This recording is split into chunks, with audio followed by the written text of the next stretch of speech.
What is going on, everybody, and welcome back to Salty Runback, here to be your weekly intake of North American Developmental League of Legends.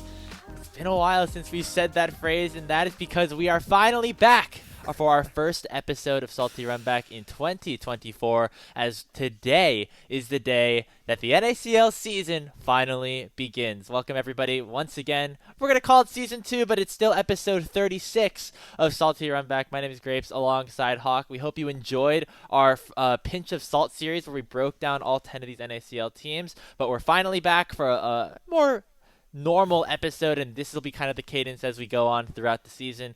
Hawk, it's finally here. We're finally ready for Season 14. Yeah, man. Yes, we are. Season 14 is upon us.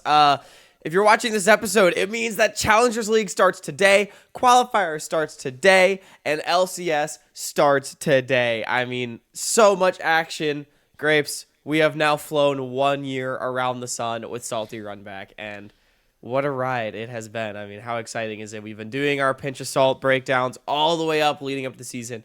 We've got a lot of big plans coming as well, some of which you all have already seen, with some new content creators joining the squad. We're going to have content going out on the weekdays for as many days as we can. But, of course, this is going nowhere. Salty Runback, Season 2. Yeah, here for year 2, and just because things are staying similar over here, as you said, doesn't mean that things are going to look different on other platforms. I think, as you alluded to, Hawk, we welcomed a new face into the family. Welcome to Deserex, who is probably right now getting ready to commentate on the NA Challengers League. Deserex, of course, if you know him, he's been around for years. He's going to be helping us out with some other content that he wants to put up there, and you'll be seeing that here on this channel during the week, and give you a bit of a more consistent upload schedule. And on top of that, our new show, which has kind of taken over as the official coverage for the NACL Qualifiers, Tier 3 Tonight, has also been announced, and that will be happening this Thursday for our first episode at 7 p.m. Eastern on the LCS Challengers League channel. Make sure to check that out. We'll talk a little bit more about why this show kind of does exist and what we'll go into it a little bit later, but I know Hawk and I are personally very excited about it, and we hope that you will be too after you tune in for the first time. And not only that, we have another announcement coming. Grapes, do we say our announcement's coming Monday for another product that we have on the way? So yeah, we're cooking. But Grapes, shall we get started talking about the North American developmental scene and get going with our headlines here? We had a lot of housekeeping to get through. We did. But I feel like we did a good job. Yeah. You know, we're finally both settled into our new locations. I'm back at school for my last semester. Hawk, you're out in California finally, all settled there on the West Coast. Yeah, you're actually going to be in LCS as this episode premieres. I will literally be there. You know, as a fan. I'm not working. Nothing that crazy, sadly. But no, I'll be there as a fan. Should be a lot of fun. I know if you hadn't watched Pinch of Salt, you would notice that my backdrop is very different. It's also going to be very different next time you see me when I actually put up my backdrop finally, before Tier 3 Tonight premieres. But yeah, we finally made it to Los Angeles. It was a long time coming. I know over the last couple Salty Runback episodes, you could like slowly see me like descend into insanity over the move. So now we're here. Woo! Let's go. Yeah. We've stalled long enough, Hawk. Let's get into our first headline section of 2024. We'll start in the LCS Challengers League by talking about week 1 of the NACL. And my first question to you is going to be, which of these teams has the most to prove going into this first week? Of course, there's conversations about all of these teams, but if you had to pick somebody who, right off the bat, wants to get off on the right foot, who are you taking? There's a lot of answers to this question, I feel like, because Grapes, when we did Pinch of Salt, we raised question marks about basically every team. I mean, even the number 1 community power rank team, which is actually going to be my choice for this question in FlyQuest Challengers, is like there's a lot to prove for this team. Surdy and Shaden and Chime are all players that are considered LCS ready, LCS worthy. Surdy and Shaden in particular, two players that were going to be getting that first real shot. Obviously, Shaden did play in LCS last split, but it would be their opportunity to really prove that they do belong at that level. Surdy, it would just be straight up his first shot there. And now not having that opportunity after the implosion of Evil Geniuses, they have something to prove. Quad has something to prove in the mid lane for himself, coming over from LCK Challengers. You have Sajed, who, I mean, you want to talk about something to prove? He is the rookie piece on one of the most high-profile Challengers rosters. Grapes, we talked about how not too many teams took chances on rookies this split. And most of the rookies are concentrated on the lower tier teams that didn't really have much of a choice, right? Like they just ran back a certain roster or whatever, right? So yeah, there's a lot to prove for FlyQuest Challengers, and when the expectation is that they are going to be the best or maybe the second best team, depending on who you ask, that's a lot to live up to for how many questions surround this team. Yeah, expectations definitely very high here for FlyQuest, and I'm expecting them to match it, although I don't know how like long it could necessarily take, right? When you have these pieces in the carry roles that we did kind of label as potential question marks in Sajed and Quad, you don't know if that's really gonna be the same FlyQuest team that we're looking at now versus at the end of the split, because potentially over a couple weeks of more scrims and practice, maybe those guys can continue to get better. So I actually kind of disagree with you in the sense that I don't necessarily put too much stock into FlyQuest's first game, because I know they're going to have a lot of time to improve and a lot of new players on their team, especially because their first game, which is the first game of the NACL season, actually, as I look through the schedule, is against DSG, who is going to be a very strong force to be reckoned with. So my answer wouldn't be FlyQuest. I'm checking right now. The team that I would have said is actually Supernova, because they're a team that a lot of people were very excited about when their roster got announced, but slowly kind of had their stock drop as other teams had announced their rosters, like Team Liquid, Disguise, and FlyQuest, to where they're kind of around that fourth place tier.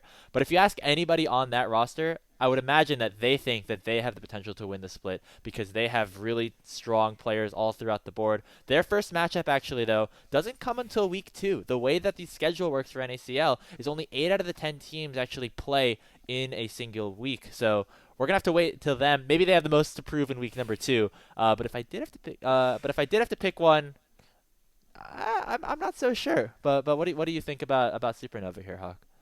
I mean, I think it makes a lot of sense if you're coming at it from the lens of like something to prove means that like they need to be good quickly, right? And I definitely can see that angle for Supernova. I feel like we interpret this question slightly differently, because Supernova was not on my radar because I expect this team to just be pretty good, and they should hopefully just be pretty good. Like, and even though obviously losing out the gate based on that expectation wouldn't be very good, I guess to me, a team like Supernova doesn't need to prove that they're probably going to be good. Whereas FlyQuest, if you're talking about these individual player narratives, right, like they to me have a lot to prove. But so I guess it's kind of like a difference of interpretation of the question. I think we're just coming at this question a little bit different. Yeah, we're just coming at it differently. But I mean, yeah, from your perspective, I do think like a team like Supernova, I'm also looking at, honestly, even like a team like Lit Esports or Wildcard, who might have lower expectations overall, coming in with the similar roster. Like, can you come out the gate and can you prove that running with a somewhat existing roster is a good change? I can see that angle. Graves, I know we also wanted to use this headline as well to talk about Mirage Alliance, because even though none of us chose this team, Mirage Alliance, this is headline number 6. They've got some things to prove as well. Yeah, so this is headline number 6. They scooped like a week, less than a week before NACL starts. Roll swap Prismal back to AD carry, Dardoch back to support, and then they brought in Will. From what I have been told, Scrimbucks are not in favor of either iteration of Mirage Alliance. And Grapes, in my opinion, they have a lot to prove, right? They have a lot to prove because they have, I mean, to make a decision like this close to the NACL, first of all, reflects very poorly on the organization, just straight up. And you better back that up with some serious play. You know, if you're going to come in 7th or 8th anyway, that's a little embarrassing. So, yeah, I've aired my thoughts out about this Mirage Alliance situation over on my Twitter. Look at our Twitters if you look at it a little bit more. But I do agree, they do have a lot to prove because and they probably have a lot of pressure riding now, even more than before, kind of on how their regular season actually ends up panning out. Because when you're in a situation like that, the easiest way to kind of make people forget about things is just to do good things, aka just be to win. good. Yep. If you win, I feel like a lot of the time, all the negative press that kind of might be circulating goes away a little bit. You noticed even Mirage Alliance announced their new coach Svenskeren, which is a very exciting hire, kind of the day after it, and that had like a lot of good traction on social media. So I think if they want to prove that this was the right choice, making sure that they have a good season, obviously more important than even it was before. But their first matchup against Fear, it's a pretty good one. And yeah, I guess that's another team that I'll have my eyes on for sure when they start their season off on Sunday. Yeah, definitely going to be one. But I just can't wait for the action to start because everybody's got something to prove in the Challengers League. I miss when this was called. Well, I guess it was only the playoffs was called the Proving Grounds, but it was so literal, because everyone's got something to prove in Tier 2. Yeah, I feel like I could have answered this question for any of them, but we've already spent a long time. Everybody has something to prove. Yeah, we will be talking more about just the NACL teams in general. In our part 2, so make sure to stay tuned for that. But let's talk a little bit more about some of the logistics going on here in this season, Hawk, because there are some changes now that the LCS is officially going to be happening on weekends, which I think is a exciting thing for a lot of the fans, but it does include changes here for the NACL and, of course, the NACL Qualifiers, which we'll talk about a little bit later. But let's start off here with the NACL. They, alongside the LCS, will both be running on live patch. This is not something that typically has been thought of as even a possibility in professional League of Legends, but it's a pretty exciting change. And another thing that's happening with the NACL is they're getting pushed back a little bit. So they'll be kind of the broadcast that immediately follows the LCS. So after you watch your best of ones in the LCS, you can go watch some best of threes over in the Challengers League. It'll send you right to that stream. What do we think about these changes for the overall state of the NACL? Grapes, I just love it. I think this is so cool. I think this is cool for the NACL. I think this is cool for LCS. Grapes, I know we already talked about Fearless Draft and how, regardless of how competitive it is, it might be interesting. And that's my take on this change as well, is like, look, people, when they talk about like competitive, sometimes they way over obsess on like stability and balance and things like that, which, yes, are very important. Don't get me wrong. But something like playing on live patch, I think that just throws like the right amount of chaos into things. It doesn't need to be perfectly stable, perfectly balanced every single game where we play Vi, Wukong in the jungle every game. Like, nah, man, if 14.1B is a little like kooky, then like, fuck it. Like, I just think this to me embraces maybe what esports should be about, right? Which is playing the game that we love at an extremely high level and a competitive level and making it entertaining. That is what esports is here to do. And so, and when we talk about playing the game that we love, I think playing on live patch brings LCS and NACL more in line with the player base. It makes it feel more connected. I just think there's so many reasons why this is actually a great change, and I'm very happy about this. Yeah, I remember, I think Covey mentioned this, I think on Hotline League a couple of days ago, that NACL actually, back in, I think, last season, or maybe 2 seasons ago, season 12, when they were on the weekdays, were actually the first league to run the new patch as it kind of happened, and how they thought that was a cool way to kind of be the forefront of showing off what innovation can look like here in League of Legends. And I think this, of course, takes that to another degree, and does make things very interesting. And I hope that players and teams really take advantage of this and try to find all these unique strategies, especially in the Challengers League where Fearless Draft does become a thing. After, all your standard meta picks are kind of taken off the table and you're here in this game, the game 2 or game 3, maybe you whip out a unique counter pick that just got buffed on the recent patch, and you try out this new tech that people have been playing over the first few days of the patch. It might be a bit of an adjustment, as you'll have to adapt very quickly as the patch comes out on Wednesday and you play that Saturday. But I think it's going to be very exciting, and I also think the immediate hosting going from LCS to NACL is going to do wonders in terms of increasing our fan base and increasing the viewer base of developmental, at least in tier 2, because people are just going to stick around. There are less games now in LCS, so if you still have a fix for League of Legends on your weekends, you can go over to watch NACL. I know that they had a lot of success when LEC would actually raid Challengers League, after those games actually ended up happening. And I think this will actually make it this will kind of amplify that effect that it had on getting more viewers on this league. Yeah, no, I think it's a really cool change. I'm very excited for. I think the NACL has made multiple changes for this year that are intended to bring eyes to the league, and I think that's great, and I actually really heavily support them, and this is one of them.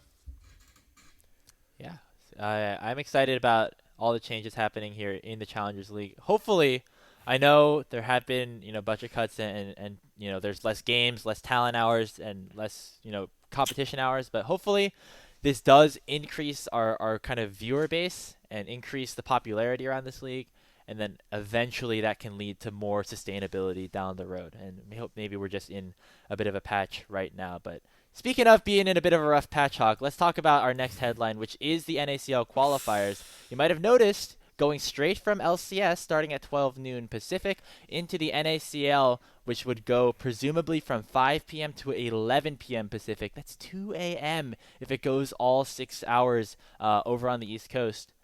There's not a ton of space for the qualifiers. And so what Riot has decided to do is not allow broadcasts of the NACL qualifiers for at least the start of this year. They have mentioned that they're open to changes if things really aren't going the right way. And in terms of their official coverage, it'll be replaced by our new show, Tier 3 Tonight. We could talk about what that will look like a little bit later and why we hope that it's a solid alternative to just having live broadcasts available. But Hawk, what's your initial reaction to just the state of where we are in Tier 3? And see, Grace, it's kind of funny because, of course, this is not, at the time of recording, it's not really a reaction anymore because we did know that this was a possibility a while ago, which is so frustrating that it still ended up happening this way because, we knew that there probably wouldn't be any official live coverage, but the fact that no unofficial coverage is available either is tough. And I honestly think the biggest problem with everything that's happened has been the communication stream because nobody really knew what was going on with the qualifiers until a week and a half ago when when it was announced and the application went out. And then all of a sudden, all this information comes out about how the qualifiers cannot be streamed in any capacity because the games are on weekends, which I don't think anyone really foresaw when even though the players did overwhelmingly vote in favor of playing on weekends. That is important context. But no one foresaw this stream blackout. And then Tier 3 Tonight was not announced for another full week almost following this information. And actually at the time of recording, we still had no idea how that show is going to be received. So it's just it's just the communication stream has been really, I think the ball was dropped on that a little bit. And people are really understandably frustrated. And I it's just a really hard situation because I honestly do. I know a lot of people are saying it's the dumbest rule ever. And it is, I would generally agree. I think that the situation is Riot should probably just remove the rule. I disagree with the rule. However, like I can understand why it exists, and there is precedent here. Like ERLs play on weekdays, you know? Like Yeah. there is precedent here. So I get it. Because the flagship product should be its own thing, and then, you know, at the same time, like the other products should have their own spotlight as well. But it's just a unique situation that we're in here where the qualifiers have to be on weekends. So I guess my reaction is that it sucks. And the main thing that I guess I want to end on, I've really rambled here, is like, I hope that this can be seen as a temporary thing, and it's not like, all right, no qualifier live streams whatsoever for the whole year, and then we kind of just forget about it. That's the main thing. I want to see like a solution proposed for either Qualifier 2 or Summer Split. Just to provide a very quick timeline in case this is the first time that anyone watching, has heard about these changes. You could also watch a video that I posted that provides some context on this as well. So. Yeah. So back at the end of Summer Split, when Summer Split concluded, like right around the promotion tournament, a survey went out internally in the NACLQ Discord to players and coaches to fill out, kind of expressing their thoughts on how they thought this year ended up going and what they'd want to kind of continue in the future. One of those questions was asking if the players and coaches and staff preferred games being on weekends or if they wanted to go back to like a weekday schedule. I think a lot of the people that ended up filling out they like being on weekends because it makes sense. You're a league where you can't necessarily play in Tier 3 to sustain yourself full time. You have to go to work and go to school. So it makes sense to kind of be more willing or be more accepting of playing on the weekends. I don't think the people that filled out that survey realized that LCS A would be moved to weekends and B necessarily would cause conflict in a way where these streams would be blacked out in a way. It is worth noting that like even last year with the games on weekends, like it was worse for the stream. So there is a little bit of precedent there. But yeah, I mean like also most of these players understandably like should not vote with like live streams in mind because this change is a lot worse for any sort of streams and by extension slightly worse for the players as well that are now not getting directly covered live, but like you got to do what you got to do to have a life. So yeah, I think I have a feeling that now that this is kind of the situation, more players might be willing to change their minds in terms of being willing to like move their schedules around to play on the weekdays. That was something that happened in 2022.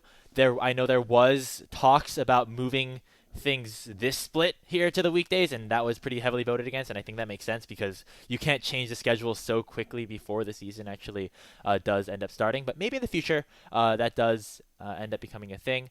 And I think we also got information that the blackout of live streams are only going to happen like I think it's only going to be the case only like, on when days LCS is happening. with LCS, yeah. So there is a 2-week break in the LCS between February 11th and like the start of March. So those 2 weeks in between, which will be the finals of Qualifier 1 and the Swiss bracket of Qualifier 2, likely will have some sort of live coverage, whether it's official or unofficial. We haven't really worked out all the details of that on our side. I'm just gonna leak this. Like means... I feel like this isn't a leak. We haven't confirmed anything, but we are going to be doing that's the thing. We're going to be working very, very hard to make sure that we're able to do live coverage of finals weekend on the official broadcast on LCS Challengers. Oh, well, I guess it wouldn't be on LCS. Would it? No, because NACL is happening at that time. Because NACL is happening. Well, we're going to try to do live official coverage. Yeah, details have not been finalized. So, but we'll either do it unofficially or we'll do it officially in some capacity with Rally Cry, which I think leads into our discussion kind of about what Tier 3 tonight is going to be. If you, of course, saw the announcement or saw Hawk's video, you might know a little bit more. But basically, it is a way for us to broadcast and provide coverage of all of the games that are happening every week, or at least most of them in regards to Swiss, because we're not going to be able to cover every Swiss game. In a bit of a short time span, which also allows us the opportunity to provide additional content, whether it's pre-recorded or interviews and things like that. And we hope it becomes a valuable piece of work that gets put out on Challengers every week, and that people, even if they did watch full VODs of the games in the past and know the results, can still come and get value from it. Yep. Yeah, I mean, it's such an unideal situation, and in the in the video that I posted again, and it's on my YouTube. And there's a link on Twitter. Like I kind of talked about this more. Where like it was an unideal situation for us, and it's an even more unideal situation for so many people. And I really hope that like this is temporary. Tier 3 tonight, as of now, just for full transparency, is only contracted for spring splits. So things could totally change for summer. Things could change before then. But I'm hoping that Tier 3 tonight is at least able to. We aim to not just cover games. We aim to tell stories. We aim to highlight players, and we aim to really bring value because that's what this scene deserves. So Yeah, that's the goal. And it might be a bit of a like shaky start depending on just like us getting the ball rolling on things. Nah, We it's still gonna have be a lot of perfect from things- it's gonna be perfect from the gun. we still have a lot of things we want to plan out, and so please be patient with us and provide feedback if you have any about like how you would like these shows to go, if you like the direction they're going or not. I think that would be very valuable to us, especially at the beginning, just so we know kind of what the community wants. But we think the product that we are planning and going to be pushing out on Thursday is something that will be valuable and something that people will enjoy. So we hope that you tune in this Thursday night. So before that happens, though, we got some games to talk about here, Hawk. Yes, the sir. Swiss bracket is starting today. It might actually have already started by the time this podcast comes out, with all 32 teams seeded by the selection committee, playing 5 rounds of Swiss. And of course, it's the same format as last year, where you got to go 3-2 to make it in. And then after the 2 tournaments have concluded, the top 4 teams will make it into the promotion tournament. Right off the bat, Hawk, we have our top 4 seeds lined up right now, and number 1 being, of course, Winthrop University, then Team Fish Taco, Aporia, and Ole Miss. Do we think that these are going to be the 4 teams going into the promotion tournament, or do you have another option? I would say at least the collegiate teams to me feel like pretty safe favorites. Team Fish Taco is also very, very good. The only reason I hesitate to include Aporia is rosters can maybe change more with the amateur teams than the collegiate teams. But Grapes, I think these 4 teams like are definitely the 4 best teams. I mean, I on my seeding I did them 1 through 4, right? But Yeah. I'm gonna just add in a little addendum. We're assuming Team Fish Taco makes no changes. The 2 real promotion favorites are Winthrop University and Team Fish Taco. These are just the 2 best teams in this tournament. There's nothing else to be said. They are better, and they will be the best. In case you haven't gone through all the rosters, well, I'll just run through some of them right now. Winthrop, of course, was seeded number 1 by everybody except for 2 people on the committee. That's, of course, the same old roster of Denethor, Trickster, Sword, Mobility, and Chookies. Team Fish Taco, large components of TA from last summer, but they have Limo, Levitating Snow 2 from that team. They have Hoarder, who's 7 in the top lane, and Sudsy from Mirage Alliance coming back into the qualifiers. Which that's a big pickup. A 3rd straight split. Yeah. Aporia consists of Lawrence, Music, Samikin, Lynx, and Rovex. So 2 NACL veterans and 3 other exciting pieces that we're looking forward to seeing. And then Ole Miss is pretty much the exact same roster, but they have Straight, who is a Latin American import coming into the top lane for them, alongside Atlantic Hero, Your Uncle Sam, Shogo, and Rhino. Yeah. And I would expect these 4 teams to definitely be the strongest. I think most people are on that wavelength. Some people were, in my opinion, criminally underrating Ole Miss. I think they're going to find out. They're fucking around, and they're going to find out this split. That's all I'm saying, because that team has some great players. But no, I think it's Winthrop and TFT though all the way. Like Ole Miss, I think will be in the mix. Aporia, if they keep their roster, will definitely be in the mix. But Winthrop will promote into the Challengers League. Like I'm just gonna say that they will promote in the Challengers League. I honestly think we could count the number of games that they drop this split, like on our hands. And Team Fish Taco to me is like beneath Winthrop, but they are definitely stronger than the other remaining teams. I mean, Sudsy would be probably a like top half mid laner in the NACL. Well, I would have to look exactly, but top, maybe not top half, but like he would be solid. top. He'd be solidly middle of the pack, Yeah, I think. He would not be like the worst mid laner in the NACL if he was there right now. That bot lane is filthy. Hoarder is a bit of a question mark, but he has been playing really well in Champions Queue. These are the teams to beat. So I'm just kidding. I'm excited for Aporia. Lynx was one of my favorite players to watch in Challengers League. I find it a little bit sad that he wasn't on a team this year, but at least he's got a good roster, hopefully on Aporia to kind of go through with. And some of the teams that finish right outside could maybe sneak in if things go wrong for another one of these teams. CCG, BlackRock Esports, and Lotus. Some interesting names on those teams. CCG has Crimson, Sniper's brother, alongside Red, Trevor, Vacant, and Flocon. Lotus has an interesting team where they got a lot of collegiate players with Porsche and Frost Forest in the top jungle, and then like Aljun, Psycho, and Mixture. So there's some interesting ones, but they all kind of have different question marks in their own right, where I feel like the top two, and then especially the top four, don't really as much. Yeah. No, I would agree. I'm I don't really have much else to say. I think these are the four best teams. I think Team Fish Taco, Winthrop, definitely the two best teams, and everyone else is going to have their work cut out for them. But of course, anything can happen because all it takes is one good best of three to knock one of these guys out.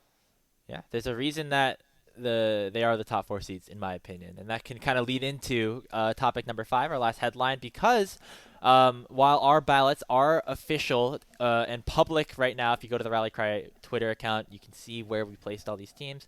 Let's talk about, Hawk, a team in the OQs that we think was seeded a little bit too high, and a team that we thought was seeded just a little bit too low.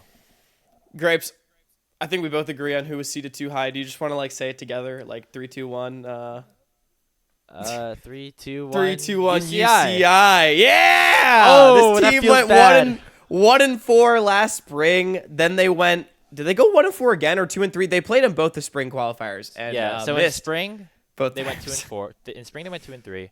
In spring qualifier 1, they went 2-3. In the second one they went 1-4, albeit probably with some stronger teams in the middle of the pack. So yes, I think the field has gotten weaker, but I don't know if UCI will jump that hard.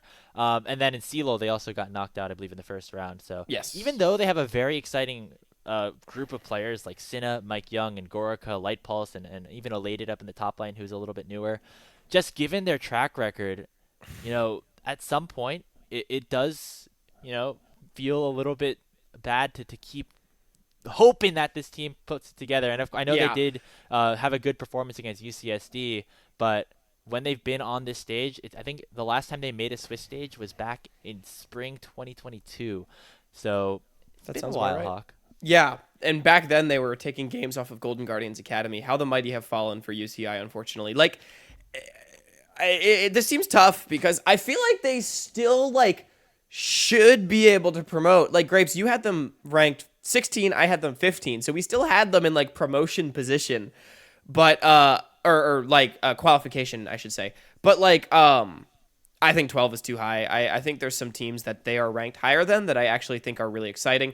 There are two collegiate teams that they are ranked higher than that I think are definitely better than them in ISU and Purdue Northwest. Honestly, this bot lane does not have the swagger that either of these players did in 21 or 22 back in those days. Top side. I think the players are good. I think it's just something something. But I'm gonna be honest. When they're cursed somehow. Yeah, I don't know. But I will say and I'm not trying to flame anyone, but when we watched UCI last, Gorica and Light Pulse were not playing very well. We know the ceiling that these guys can play to, so it's not like it's impossible or anything. I do think Cinna is very, very good for what that's worth. I think Cinna's an exciting player. This top side hasn't been incredible either. So I don't know. I think this team should be able to promote, but West Conference of CELO is not what it used to be, unfortunately, and UCI still leading that pack.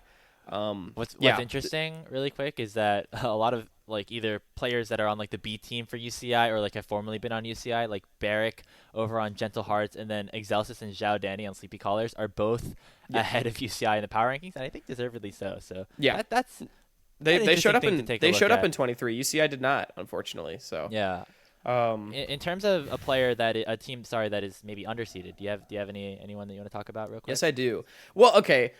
I already talked a little bit about Purdue Northwest. I guess I can talk about them a little bit, but I don't want to steal yours because I think that was yours. No, go for it. Purdue Northwest is a little low. Having them under ISU is kind of crazy to me. ISU to me is so decidedly mid as far as like the CLL teams are concerned. I think Purdue Northwest has a little bit more like fire to them. They have a winning record against ISU this fall as well.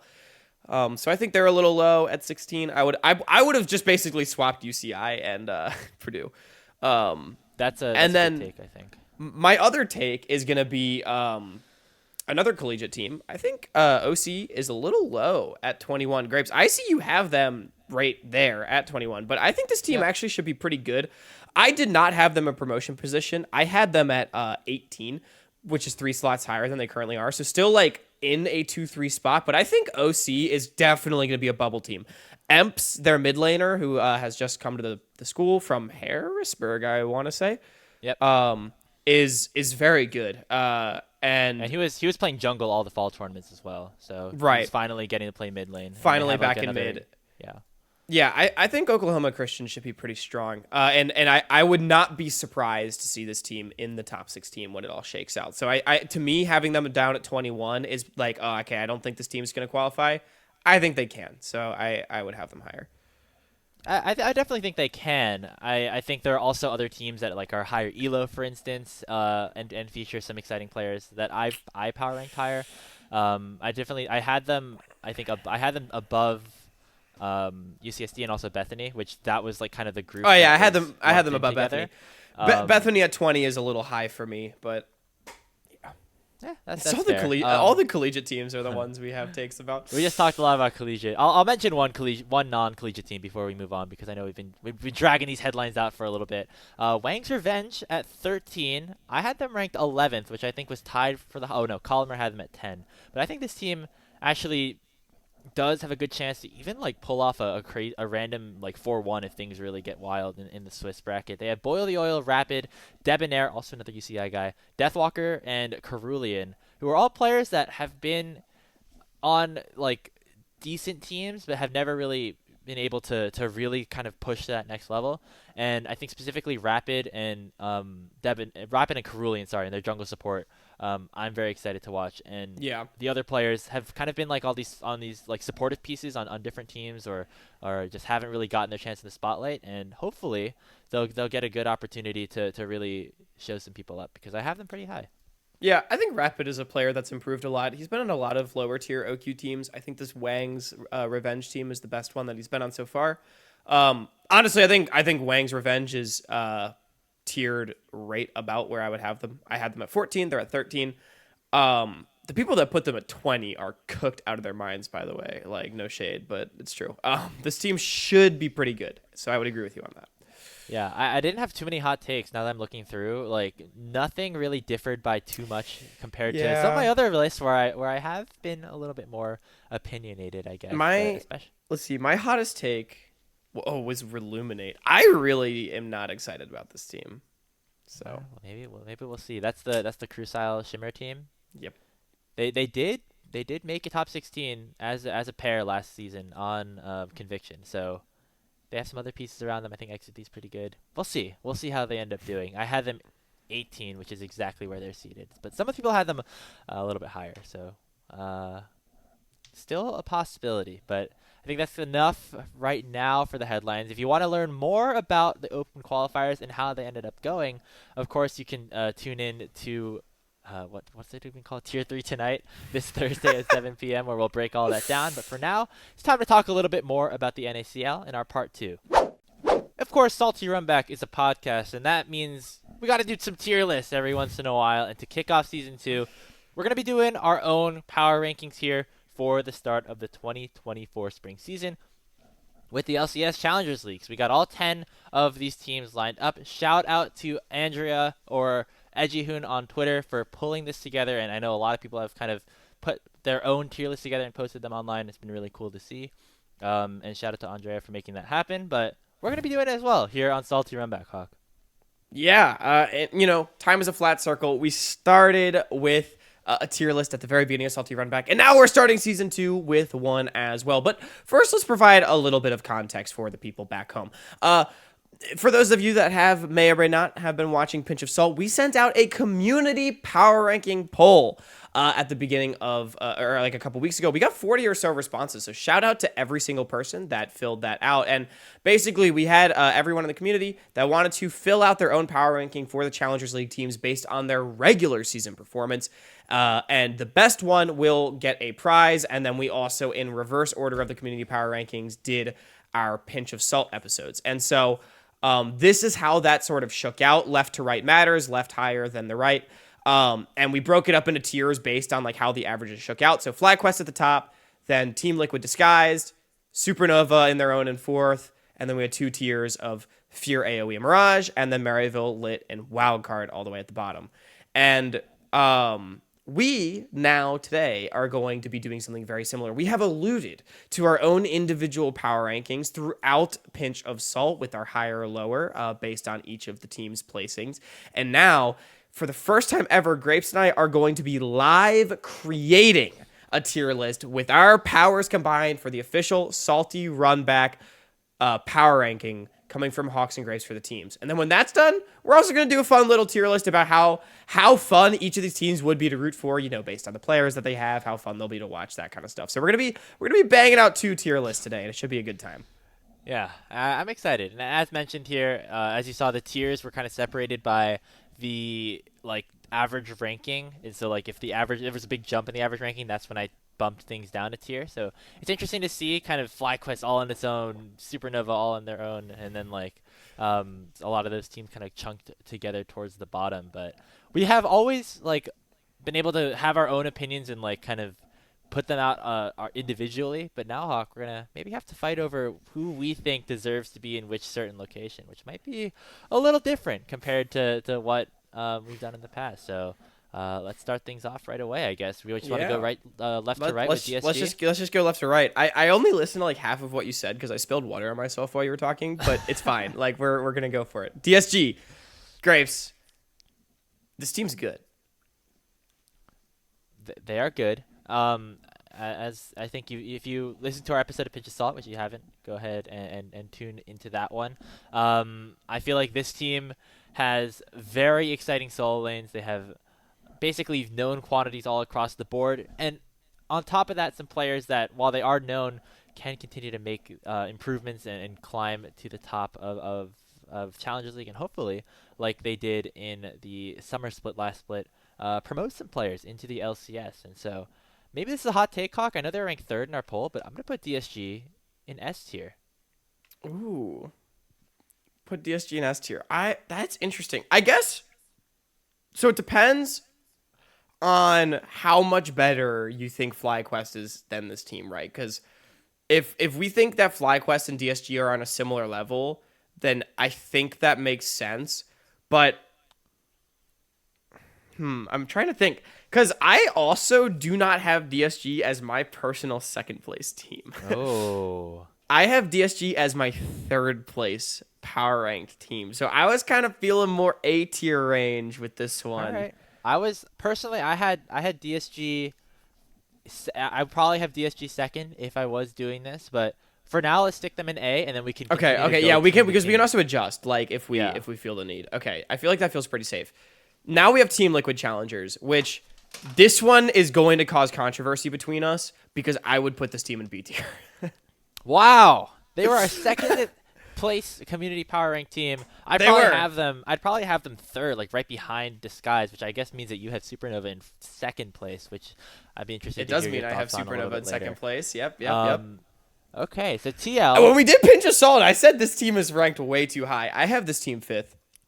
Team Liquid has a lot of very solid LCS level players. They have Spawn and Jenkins, who I think if you stick them in LCS now, in the right situation, because I don't think that Dig necessarily was the right situation for Spawn, they would perform middle of the pack, maybe at the very least. You know, we saw Jenkins over on CLG. We saw Spawn previously on Dig. And then on top of that, they have Keel, who's a very exciting prospect, Kim Down, who's a very exciting prospect, and both have proven to be top half, if not even higher than that, in their respective roles last There's a lot year. of things to like about this team. I won't deny. And they have an LCK CL mid. So you just really hate this guy, this roamer guy in the mid. No. That's not the only reason. First of all, I will say I'm not super excited about Romer based on what I've heard. I think he will be probably very good, though. I think the mid pool in Challengers League is on the weaker side. The problem that I have is that he is paired with Keel, a jungler that is extremely aggressive, is sometimes very selfish, not necessarily, sometimes to the detriment of his team, but a lot of times to the benefit of his team, but he is just one of the more selfish junglers, and a jungler that plays in a way that I think requires an immense amount of coordination. And just when I look at this Team Liquid roster, I think if Keel is not having an MVP level split, again, this team will really struggle to beat anybody on the top half of the table. Because I don't think Romer will be a 1v9 carry, especially, if we're talking about like anything like a language barrier. I don't think he'll be that much better than the rest of the mids to be a 1v9 carry. I don't think Spawn is a 1v9 carry. I don't think Jenkins is a 1v9 carry. I think those side lanes are very good. I think they will do their job, but Keel is going to be the one, need to be the one that brings them over the top. And so, yeah, I'm not sold on Team Liquid this split. I don't know. You mentioned all the players. You don't think anyone on that team is going to be a 1v9 carry except for Keel. So doesn't that just give Keel a really good opportunity to play his carry champions and really pop off if you think that's the case? Yeah, I think he has a great opportunity to do it. But I guess, all right. I need to see it happen because also jungle pool and is really strong, right? Shaden's in the league. Kenvy's in the league. There's some very good junglers that Keel's going to have to contend with. So I don't know. I am nervous for Team Liquid. I feel like they have a roster that could really work, or it could really not. So I originally had them as third. I'd be okay to go down to like 4. I'm willing to compromise and put them in A tier. I think A tier is a good spot for them right now, and we can talk about adjusting a little bit later if there are too many teams in one tier or the other. Just gonna do that right now. I have placed another team. That's interesting. Do we think? How much better do we think FlyQuest is than the field? If you had because the way that some people are talking about it right now, and the way that our community poll kind of ended up lining up, is that if you had betting odds of FlyQuest versus everyone else, it would be relatively close. I don't know if that's necessarily the case. Yeah, it's hard because I guess I don't see. I don't see FlyQuest as that much better than the field. But I see them as the probable first, unlike anybody else, if that makes sense. I feel pretty confidently that they can be first. And if Sajed plays well, this team is going to destroy this league. They have the best or the second best top laner, the best or the second best jungler, probably the best or the second best mid, the best support. If Sajed is good for this team, it's over. And so I guess that's the way I see things for FlyQuest. And if Sajed's bad, they still have a really disgusting top side and the best support in the league. You know what I mean? I don't really see a world in which this team is not at the top of the table at the end of the split, or near it, So I guess that's how I feel about this team. I guess going back to Team Liquid though, in that sense, I feel like using Romer as a detriment point to this team, where you just call Quad a top 2 player. I mean, I just haven't watched enough. So I have watched no tape. I'm purely going off of secondary sources, so I could be very uninformed. However, I have heard better things about Quad than I have heard about Romer.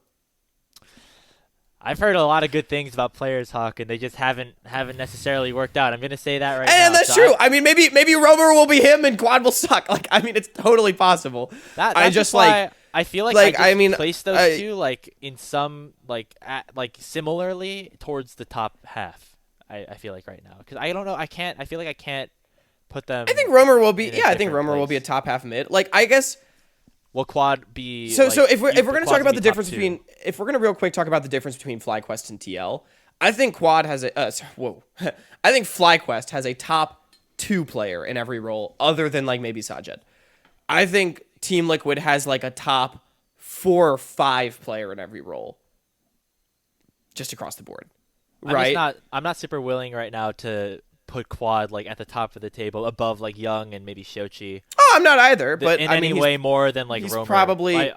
I think no, okay, that's fair. That's fair. Okay, he'll probably, even if he's worse than Young and Shochi, I would be very surprised. If FlyQuest is a team that is also pretty good at scouting talent at this point. They have made a reputation of this. better than Team Liquid. Team Liquid's great at developing talent, but they're not good at scouting it. Like FlyQuest has a great track record of scouting talent. So yeah, the rest of the mids in NACL are not that good. I would just kind of guess that Quad would be at worst like third place unless like something really wrong happens, which it could. I don't know. I mean, I could be totally wrong. Maybe I'm biased. I don't know. I just feel like I'm willing to bring FlyQuest down. Okay, here's the question: are we in agreement that they're number one? I think so, but I think that there could be another team potentially like in S tier. I think DSG would be in S tier alongside them. I guess you think Supernova would be in S tier alongside them, and I guess we can't put like all three of them in S tier right now. So I would have Supernova probably at the top of A or an S tier. Yeah. All right. Well, I guess let's stick FlyQuest there right now. I do think they're very good. I know I'm like hating on them right now. I'm playing devil's advocate in the way that like no.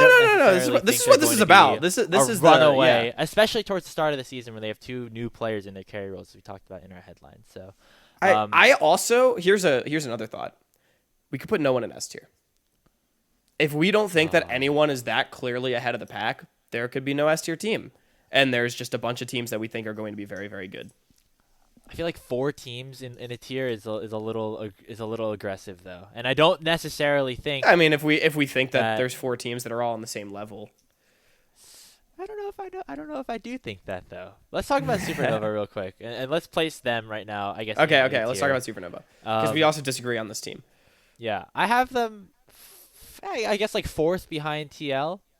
I do think it's very debatable though, because I think when you look at their players, they're all very close in terms of like head to head and what I have in regards to those guys. Faisal versus Jenkins, I think could swing either way. Kenvi versus Keel, if Keel's having a good day, that could swing one way or the other. Shochi, I think is very well established, and then I don't really know anything about Roamer. Spawn and Array, I think, are pretty close because just they're both players who can team fight really, really well. Yep. And then I think Diamond and Kim Down also pretty even, especially considering what we saw from Kim Down towards the end of summer. So I feel like they're very close to each other. And if we're ranking Supernova high, you also kind of have to rank TL in a similar space. Yeah, that is a fair assessment. Here, Grips, I'll tell you what. I'm gonna hit you with. I'm gonna make you a trade offer. Okay, trade offer. Okay. We put DSG at the bottom of S tier, Supernova at the top of A, Team Liquid behind them, and then AOE also makes it in the bottom of A tier. Ooh, AOE making into A tier. Yeah. Like, what do you think? What do you think about that? So we do it like this. So I definitely think AOE is 5th. That was my I had like my own internal thing that I prepped before coming to this episode. I think AOE is 4th for the record, but I'm willing to compromise. 4th place for dude, AOE their bot lane is fucking different, man. Their bot lane is different. I'm telling you. They do have, I think, one of the best ADs in the league, and they do have at least like a top 4 or 5 support. But I think you could stick him I think you could stick Breezy kind of a little bit higher if you wanted to. Wixie Breezy, I know a lot of people are very excited about that. I'm just a little bit worried, about how volatile Samuto can be and how, against somebody like Tenacity 30, some of these really talented top laners, like how is he going to be able to like stand up to them, or is he gonna maybe struggle a little bit like we saw at times? Top lane is gonna be very exciting to watch this split. Just like for the record, it's gonna be exciting. Yeah, pretty explosive because we've got our like top like 5 or 6 top laners are very good at League of Legends. And even when you get past like those like kind of top tier, like top of the half, like I guess like the top 5 teams that we have like right now in this tier list, you still have Philip, Quacker, Dragoon. Alorm's been known to like destroy people, and Spyrax is still adjusting to top lane, but maybe can become something soon. But yeah, I think I'm a little worried about how Zamudo can kind of keep a consistent level of play. And then Rosethorn and Onat, I'm worried about them as well because I don't know if they are able to match up against like again the very strong junglers in NACL that we have right now, and then Onat. I think is kind of just in this amalgamation of like the middle of the pack in the mid Yeah. lane. Yeah, I mean, Onat is a bit of a point of concern, and I can understand that. Like, he is probably the most questionable player on any of these top 5 teams that we have right here. Other than, like, it's probably him or Sudjet, right? So like, I can see that. I think Rosethorn will be completely fine against these junglers because he fills a different role. Like, he's not a 1v9 jungler. So Grapes, here's a question for you when you talk about Team Liquid. Is there no world in which you see any sort of regression from Keel in your mind? Because that might be part of it for me. Not even like a regression, but I feel like if Keel is not literally like the number 1 jungler in the league again, or number 2 at worst, like, I just think Team Liquid is going to really struggle. Do you not see that as a concern? Like, I'm actually really curious to pick your brain on this because Keel had a fantastic 2023 and he is a great player. And I would expect him to be playing at that level, but he has a volatile playstyle, you know? Like Keel is a very like when Keel's doing well, your team's doing well. When he's not, your team's not, right? So Yeah. I think we saw basically the whole year, even the spring split when Wildcard was doing well with like Moose Hater and stuff. Keel, I think very like kind of under the radar, was having a really good split and it really burst out in the summer. And even if you go back to 2022 when he was on, AoE Ginger Turmeric at the end and in that summer split, I know that's a tier 3 team, but they made it to Proving Grounds and went on a big run. I think large part thanks to Keel, and that's what kind of got him the NACL spot in the first place. Yeah, so yeah. I mean, you're not wrong. It's almost a year and a half of super consistent play, and it's not like he's changed his play style in like a negative way one way or the other. Like, he can definitely like pilot some of these other champions that we maybe don't see him play as much, but also like he hasn't given up what he knows best. And even thinking about his time with Peach Cats here in ACL, like they got second place in that league. They almost beat Winthrop, which with a team full of, some pieces that were a little bit swapping all over the place. I know that they had like a bunch of different top laners and supports throughout that year. But Keel was a part of that team. They made it to. Yeah. He's been at the top. Been at the top of the table, kind of all season long, and even dating back to like summer 2022. So I'm confident about him. Don't get me wrong. Keel should absolutely be one of the best junglers in this league, and I think he will be. He has been, because like you said, it is now 3 consistent splits of Keel, I think not only being one of the best junglers in this scene, but exceeding the expectations that were previously set for him as well. So, yeah, I mean, it could totally happen again. I guess I just see that as like he's got to keep doing it. This is a huge prove it split for him. Okay. Let's put it this way. Do you see AoE as being closer to Supernova and Team Liquid or Cincinnati Fear? I have them closer to Fear, actually. Like the Fear wildcard, like Maryville, Mirage, wherever I have them closer to that part than the top 4. I feel like there's more of a consistent top 4 right now than there is, and then the other 6 teams after. Okay, I'm gonna hit you with a trade offer.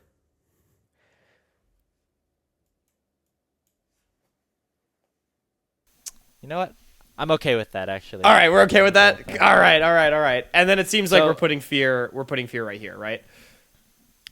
I think so. I've noticed people rating Fear a little bit lower than we even had them in the community power rankings. I mean, we are as well, going from 5th to 6th, but I've seen some 7ths, I've seen some 8ths. I saw a 10th somewhere on a tier list the other day for Fear. Who are these people? What? I think they have some concerns. I know Toasty and Daption are rookies. Rookies for Daption because he's been here for a long time. But I'm very excited about Lens. I think their top side is going to be solid. I think it's going to be a very solid team. Very decent team. I think Fear will be very good. And I feel, just for the audio only people as well, since I know I kind of stealthily made those changes. Currently, we have FlyQuest alone in S tier, DSG, Supernova, Team Liquid in that order in A tier, and then in B tier right now we have AoE and Cincinnati Fear. And Grapes, I feel like, barring any like surges from one of the teams down here, which is possible, but unlikely, This to me feels like a very powerful top 6 and a probable top 6 at that. All right, yeah, I think I agree. I think C and D tier can fill out the rest of the Yeah, people I on our board agree. right now. Yeah. Um, Now Let maybe a hot how yeah. take. Where do we want to go? Where do we want to go here? Do we want to put? Okay, we're starting with lit. I would put Lit was lit at the ninth top of C place. tier. I think this is an easy one for us because lit was ninth in our power rankings in pinch of salt, and then we Yeah. both said higher, right? And so Yep. if we're gonna put two in C, two in D, I think that means lit has to go in C because we both thought that it would be a little bit better than ninth. So that means at least seventh or eighth in some capacity. Yeah, that's true. That does make sense if we're gonna do it like 2 and 2. I will say I actually was maybe thinking of just one team in D tier, to be honest with you. Um, Okay.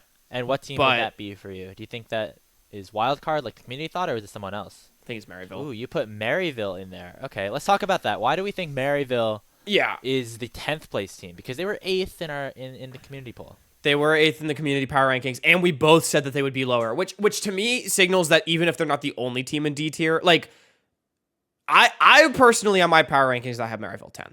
And I would have them alone in the bottom tier just because I feel like this team has a lot of very good players on it that currently it does not feel like their skill sets are being utilized in the way that they need to. And the team maybe lacks a little bit of direction, at least based on what I have seen from Maryville so far in fall CLOL.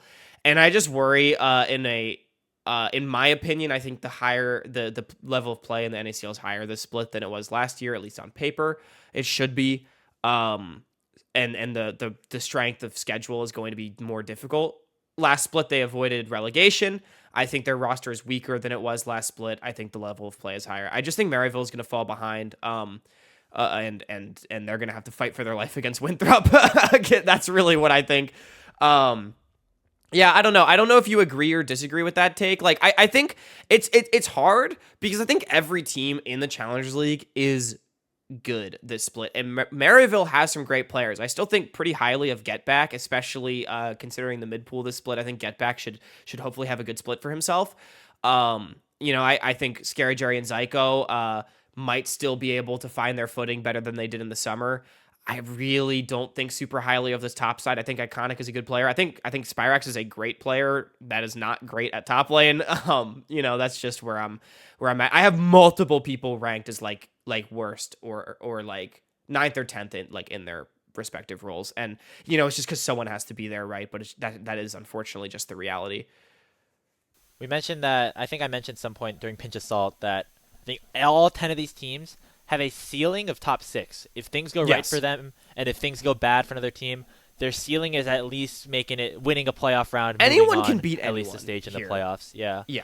But Maryville is actually a team that I think I would be higher on at the end of this split than the start of the split for a couple of reasons. One is that Spyrax, if he is going to play top lane, is going to have more time to adjust to that position, and also if certain roster changes happen. I think specifically Yuji is a player that I'm not sure if he's going to be starting or not right now. I will feel differently about this team if Testament, Yuji is starting.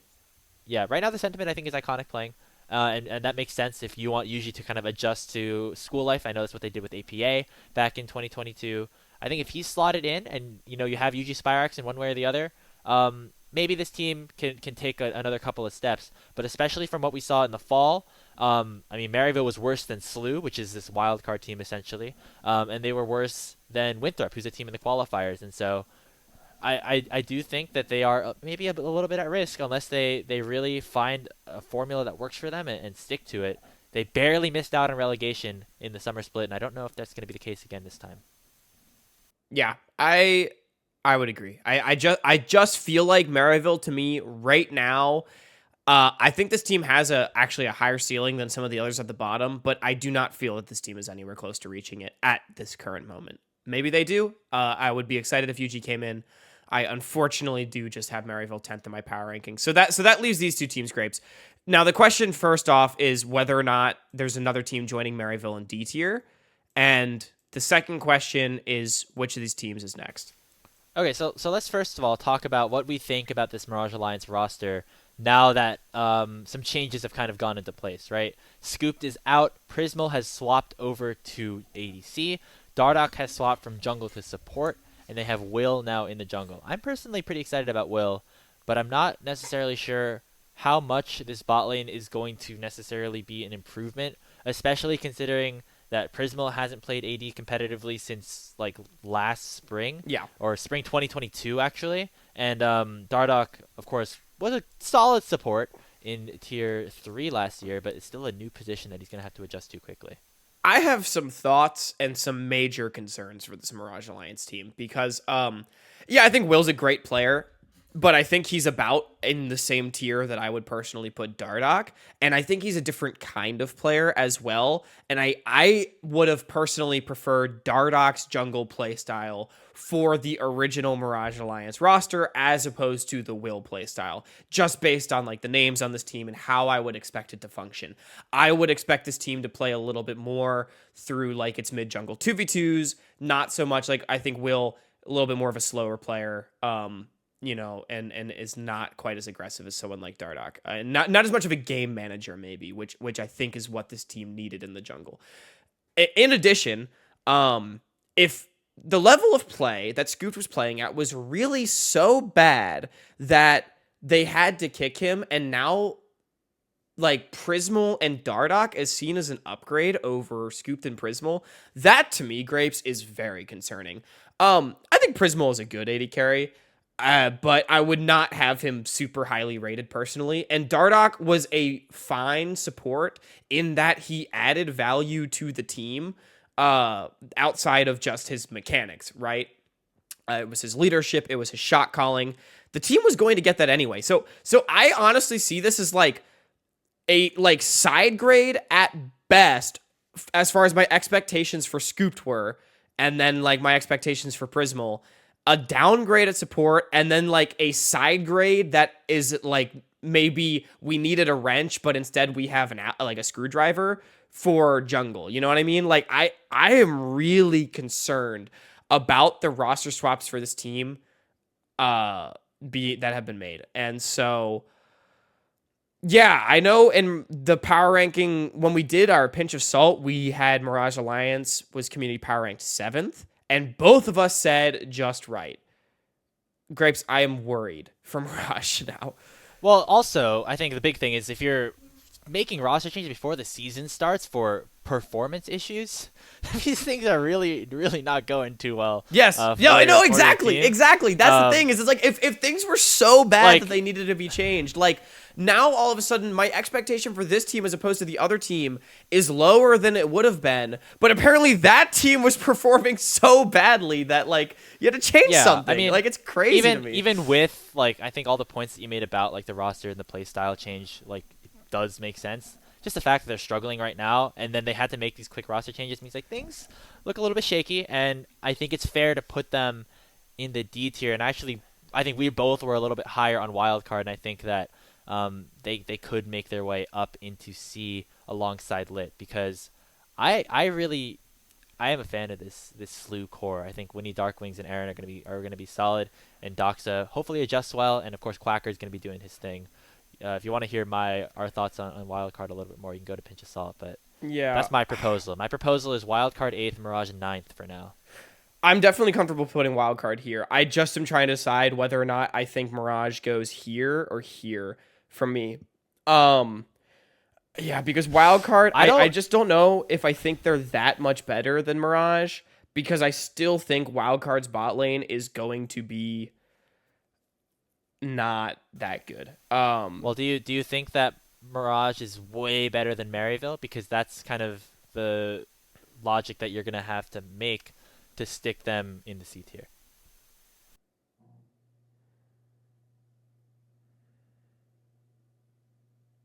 I'll leave this one to you. I think I'm comfortable either way. I would have this as my iteration, but if you want to move them into C, I could understand why. I think I'm fine with this. The other thing we could do is this. Maybe. That's another option as well. I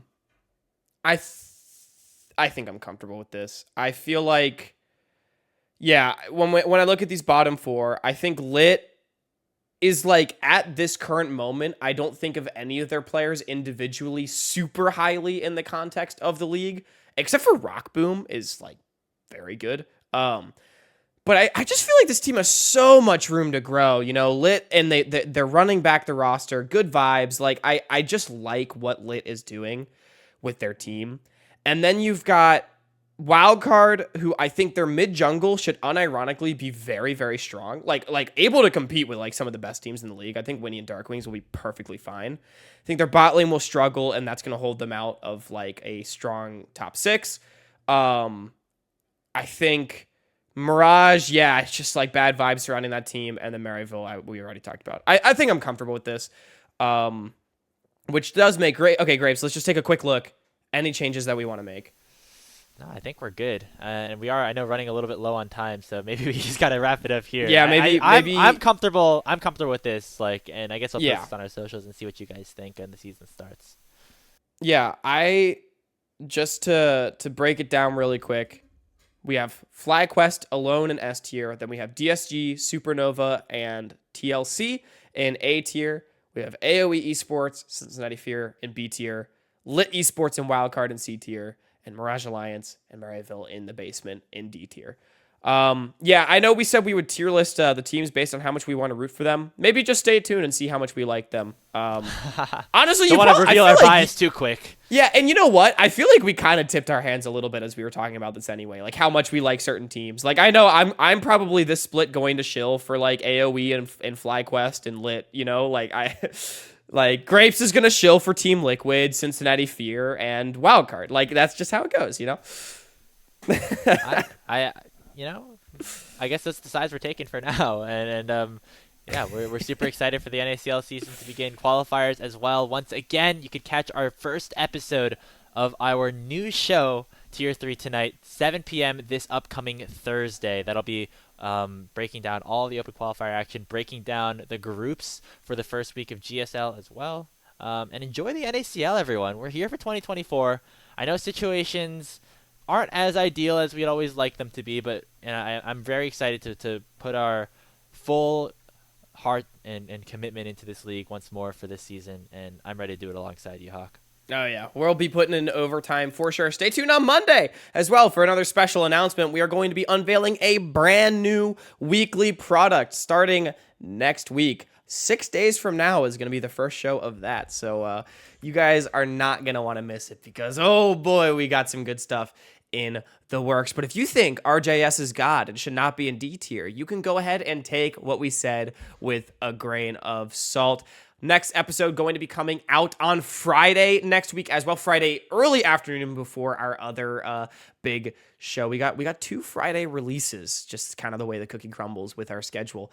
So be sure to stay tuned for episode 37, probably coming out at noon Eastern, 9 a.m. Pacific on Friday. Our announcement on Monday. I've been Hawk. That's been Grapes. Follow us on social media at Salty Runback Pod.